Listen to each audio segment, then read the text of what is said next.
And rolling out the red carpet, Germany's Chancellor gets a warm welcome at the White House, but is the alliance really so rosy? Well, today the international efforts to assist the rebels was front and centre here in Washington, where German Chancellor Angela Merkel was meeting with President Obama.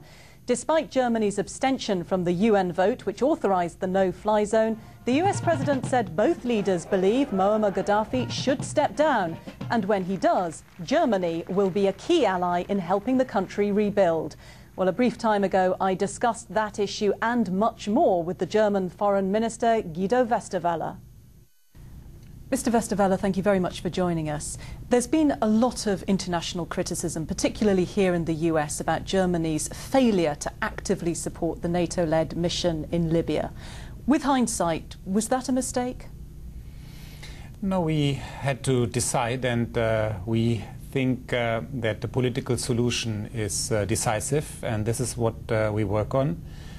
We are not neutral. Of course, we want to see Colonel Gaddafi step down, but from our point of view, our troops are engaged in many other countries worldwide, and so we decided that we will not participate with our German troops in this military intervention in Libya.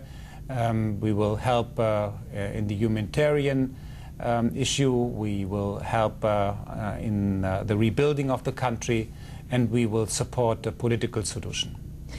You say you want a role in reconstruction, but as you say, this can't happen until Gaddafi goes. It is your stated policy. Why not get involved with the so-called dirty work of removing him?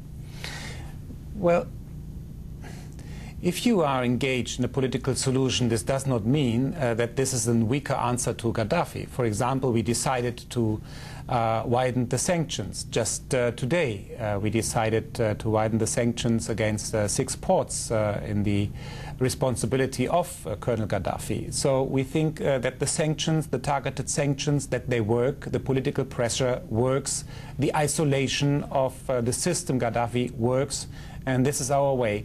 I mean, please understand that our German culture, our German democratic tradition after Second World War is about out-of-area missions reluctant, and I think this is understandable so.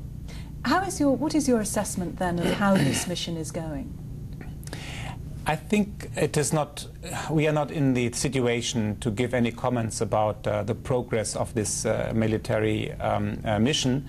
What we think is, and what we discuss in the contact group of Libya, where we participate, where we support, is that a political solution is necessary. This means we should start a dialogue in the sense of that, of course,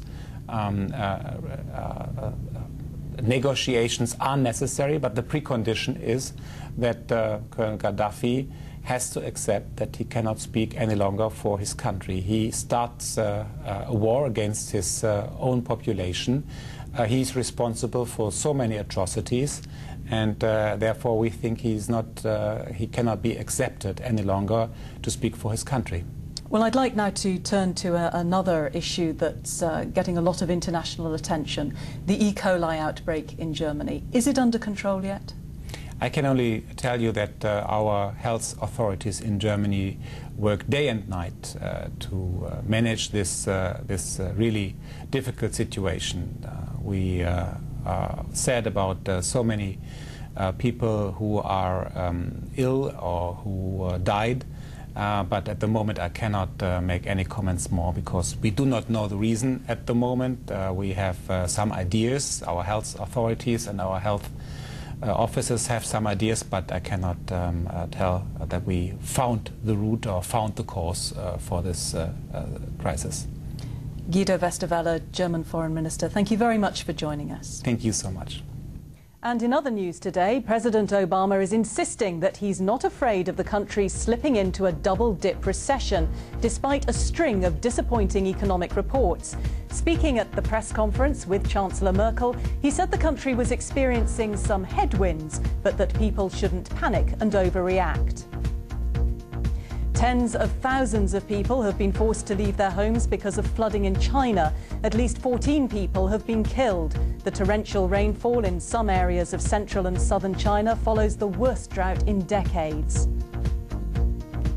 NASA Space Agency has released pictures of the towering plume of ash spewing from a volcano in Chile. The massive cloud has severely disrupted flights across South America.